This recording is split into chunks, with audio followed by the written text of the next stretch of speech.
가치성장 비즈니스 가성비 전략 손현정입니다. 안 그래도 시장이 힘든데 지난달 BTS 단체 활동 중단이라는 폭탄 선언이 나오면서 엔터주들이 정말 가슴 아프게 빠졌습니다. 그런데 7월 들어선 분위기가 조금 바뀌고 있죠. 시장 빠질 때 같이 빠지기보다는 낙폭과대 저평가 인식이 솔솔 나오고 있습니다.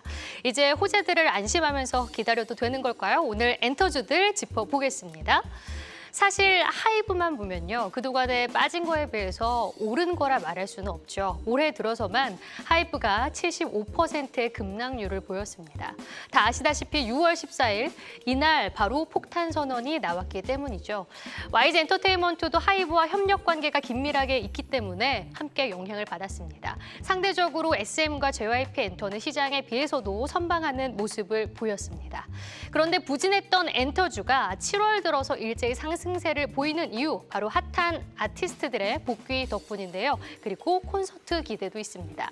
먼저 다음 달 블랙핑크가 1년 만에 컴백 소식을 공식적으로 밝혔습니다. 하반기 월드 투어도 기대되면서 본격적인 활동이 기대되고 있는 상황이고요. JYP 엔터도 최근 트와이스 나연의 솔로 앨범이 미국 빌보드 200위 7위까지 올라가면서 놀라운 성적을 보여줬습니다. 여기 하반기 트와이스와 스트레이키즈의 한일 콘서트도 기대가 되고 있고요. SM 같은 경우는 에스파 빼놓을 수가 없겠죠. 내일입니다. 미니 2집 앨범으로 컴백을 하게 되고요. 이미 2분기에 시작한 슈퍼주니어 등의 오프라인 공연이 실적으로 이어질 전망입니다. 하이브는 이 BTS의 단체 활동보다는 각각 솔로 활동에 기대를 걸어야 될 것 같고요. 세븐틴의 월드 투어가 주요 모멘텀이라고 할 수 있겠습니다.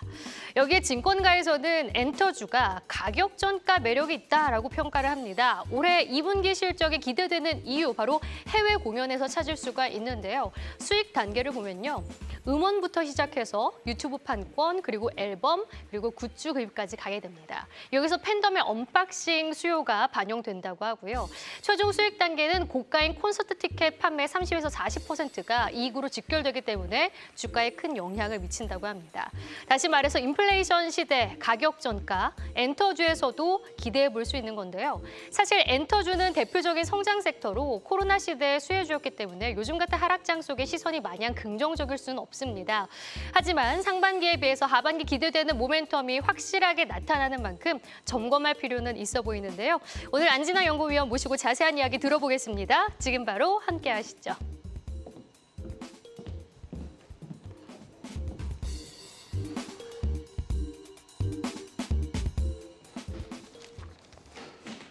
네, 손현정의 브리핑 잘 들었습니다. 자, 지금 스튜디오에 EBS 투자증권 안진아 연구원 나와 계십니다. 엔터주 전략 잡보겠습니다. 안녕하세요, 연구원님. 안녕하세요. 네.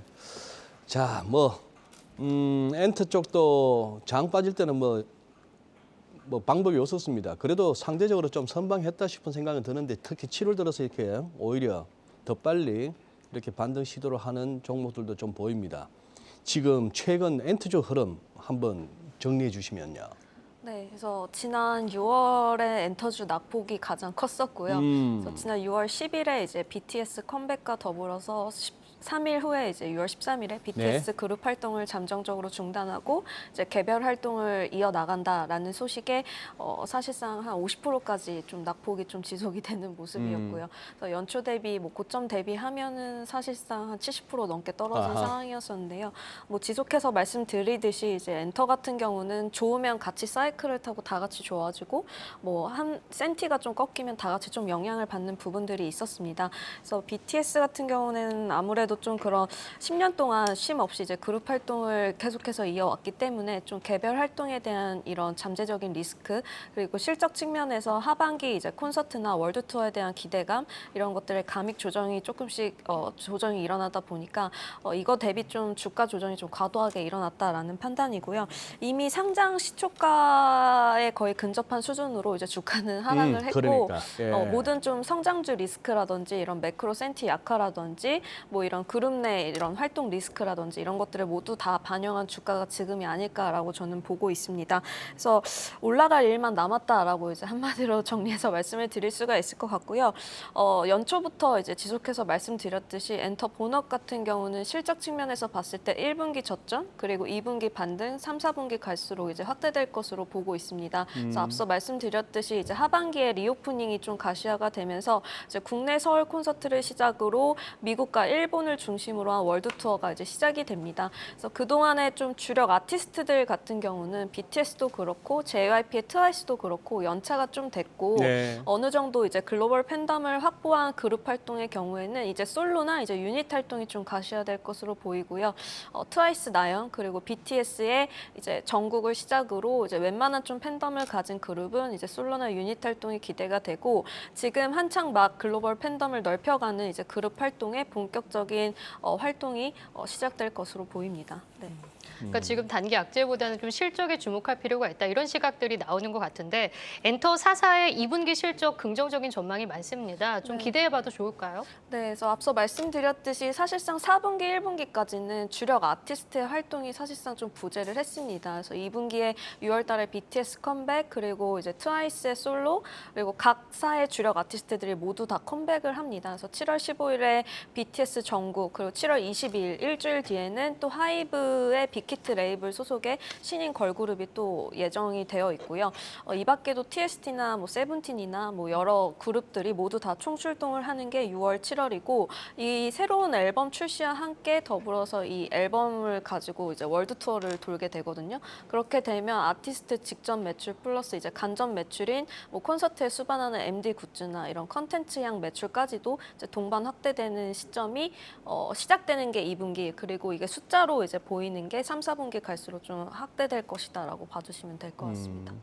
근데 안 연구원님, 저는 뭐 개인적으로 뭐 이런 생각을 하게 되는 게 우리 뭐 엔터주만 그랬습니까? 뭐 2차 전진이 네. 하다 못해 뭐 메타버스니 뭐니 게임주니 할 것 없이 작년은 우리 다들 뭐 눈이 돌아갔잖아요. 네. 눈이 돌아가서 무슨 뭐 실적이고 뭐가 밸류에이션이고 할 것 없이 우하다가 지금 이제 돌이키고 보니까 우리가 도대체 어떤 세월을 보냈던 거야 싶은 생각이 드는데 향후 그러면 하이브 같은 경우에 거의 상장 이후 거의 최저점 이제 13만 8천 원 찍고 이제 겨우 이제 네. 한 2만 원 남짓 올라왔는데 네. 앞으로 말씀하신 대로 그런 활동이 재개되고 뭐 이런저런 어떤 매출 증대가 예상된다 하더라도 네. 그래도 비싼 거 아닌가요 혹시? 사실상 밸류에이션으로 이제 네. 보자면 하이브 포함해서 JYP 같은 경우는 이제 엔터 산업으로 보면 코로나 이전과 이후로 나눌 수가 있을 것 같아요. 그래서 이전에 시장은 사실상 국내에 좀 많이 네. 한정되어 있었고 해외라고 해봤자 일본을 포함한 좀 아시아 지역에 집중이 되어 있다면 어떻게 보면 코로나라는 기회가 이제 플랫폼이라든지 K-팝이 이제 글로벌리 성장할 수 있는 계기를 또 마련을 해주었고요. 가장 음악 시장에서 큰 미국까지도 이제 저변을 확대할 수 있었던 계기였습니다. 그래서 이전과 이후에 산업을 논할 때 밸류도 사실상 2배 이상 점프업이 되었던 게 사실이고 그만큼 실적이나 업사이드나 뭐 이런 숫자로 찍혀지는 것들도 규모가 상당히 좀 커진 상황입니다. 그래서 지금 뭐 아티스트의 주력으로 누가 활동하느냐에 따라서 이런 센티가 좀 무너진 감이 있지만 사실상 숫자로 찍히는 그로스는 뭐 말씀하셨듯이 뭐 다른 섹터를 논하기는 조심스럽지만 네. 뭐 인터넷 게임이나 뭐 이런 것들은 외형이 그로스 자체가 뭐 10%에서 많아봤자 20% 정도 나온다. 네이버, 예. 뭐 카카오 예. 이 정도로 치면 엔터 같은 경우는 기본적으로 이러한 악재나 뭐 시장에서 생각하는 리스크를 감안하고서라도 외형의 기본 30% 이상씩 매 분기마다 전년 동기 대비 늘어나는 상황인 거고 OP 마진이나 영업이익단 측면에서 봤을 때도 30~40%씩 그로스가 나오는 산업이기 때문에 단순히 성장주 전체로 이제 묶어서 이제 각 섹터마다 좀 차이점이나 그로스를 좀 감안하셔서 보시는 게 좋을 것 같고요. 예. 더 흔히 말해서 시장이 커졌고 큐가 커졌고 프라이스는 더 올라온 상태입니다. 글로벌 시장으로 저변이 확대됐고 성장주에 따른 뭐 인플레 우려에 따른 성장주가 좀 조정을 받았지만 일반적인 소비재와 달리 팬덤을 대상으로 한 시장이거든요. 그래서 가격 정가가 이제 소비자한테 가능한 시장이 좀 특수한 구조이기 때문에 네. 이런 팬덤이 커지고 잘 유지만 된다면 오히려 이게 더 기업 기업단에서는 외형 확대나 마진을 확보할 수 있는 기회로 작용이 가능한 시장이다라고 이해를 해주시면 좋을 것 같습니다. 예. 그러니까 엔터가 성장주 안에서도 숫자가 나오는 성장주다. 그렇기 때문에 실적도 봐야 되고 BTS 얘기를 안 할 수가 없습니다. 이제 BTS 악재 때문에 계속 하이브가 과도하게 하락을 했다. 이렇게 볼 수도 있을 것 같은데, 근데 BTS 완전체 활동이 어렵다면은 타격이 있을 수밖에 없는데요. 이거 괜찮은 겁니까, 이건? 사실상 솔로 활동이 이제 시작인 거고 결과를 좀 지켜봐야 알 것 같아요. 이 부분에 대해서는 정성적인 부분이기 때문에 뭐 얼마만큼 앨범 판매가 나올지 뭐 얼마만큼 성공을 거둘지 예측하기는 어렵습니다만 앞서서 이제 말씀했듯이 이제 그룹이라는 팬덤이 있으면 그 그룹으로 활동하든 멤버로 활동하든 그 팬덤은 유지가 되는 상황인 거거든요. 그래서 오히려 좀 뒤집어서 생각해 보면 7명 멤버가 있는데 하나의 CD를 살 거를 7개 앨범 CD를 나눠서 7번을 구매해야 되는 소비자 입장에서는 한마디로 이제 돈을 더 이제 소비를 지출을 하게 되는 구조로 이어질 거고 각각의 이제 개성을 살린 이런 MD 굿즈나 뭐 컨텐츠 쪽이나 뭐 NFT 비즈니스와도 연계해서 이런 컨텐츠를 좀 더 다각화한 비즈니스 포트폴리오를 가져갈 수 있다라고 생각을 하고요. 기본적으로 이제 앨범 판매량을 말씀을 드리면 BTS 같은 경우는 그룹으로 활동했을 때 이제 선주 물량이 못해도 200만 장에서 300만 장 정도 판매를 하고요. 이제 활동 기간까지 합산하면 500만 장 정도 판매가 가능한데요. 7명 멤버 중에서 이제 한 분기에 한두 명 멤버만 이제 솔로로 이제 활동을 한다라고 가정을 했을 때 보수적으로 잡아도 100만 장에서 150만 장 판매를 한다. 근데 2명 정도 이제 앨범 발매를 하면 기존 이제 그룹 활동으로 이제 앨범 판매를 했던 그 판매량이 이제 충분히 이제 커버를 할 수 있는 수준으로 나오는 상황이기 때문에 매출액은 아마 감익이 크진 않을 것 같은데 영업이익단에서 이제 뭐 말씀하셨듯이 콘서트나 이런 것들이 마진이 높은 산업이긴 하거든요. 그래서 그룹 활동으로 인한 콘서트의 감익 부분은 어쩔 수 없는 부분이다. 그래서 이런 부분들을 반영해서 조정을 했고 대신 이런 부분들을 나머지 이제 간접 매출 부분이나 다른 이제 아티스트 활동의 콘서트로 이제 메이크업을 충분히 할 수 있는 구조이기 때문에 뭐 그렇게 주가가 75%만큼 하락할 만큼 우려되는 상황은 아니다라고 저는 보고 있습니다. 예. 근데 뭐 이 얘기도 들려요. 이달 중에 미국에서 우리 뭐 K-팝에 투자하는 ETF가 상장된다고요? 네네네. 7월 중에 상장 예정에 있고요. 그래서 하이브랑 이제 엔터 3사, SM, JYP 그리고 나머지 미디어 뭐 30개 정도 이제 종목이 구성돼서 처음으로 이제 상장이 되고 있는 네. 상황인 거고 최초입니다. 그래서 미국에는 사실 이런 ETF가 좀 재밌는 여러 종류의 섹터를 네. 가지고 있는 것들이 다양한데 K-팝 같은 경우는 그만큼 이제 미국 시장에서도 인지도나 뭐 그런 글로벌 팬덤이 충분히 확보가 됐다라는 거에 증명을 하는 사례라고 저는 보고 있고 이걸로 인해서 약간 뭐 이미 수요나 인기가 굉장히 좀 많이 많다라고 보고 있어요. 미국 기관이나 개인 투자자들의 높은 관심으로 인해서 이제 조기 이제 운용 규모는 한 1조에서 2조 원 정도는 조기에 이제 달성이 충분히 가능하다라고 이제 시장에서 제의가 되고 있고 그래요. 이로 인해서 이제 외국인 패시브 자금 유입이 또 가능한 부분이 좀 기대가 되는 부분입니다. 이 K-팝 ETF 하이브 비중이 한 10% 정도 된다고 네네. 하더라고요.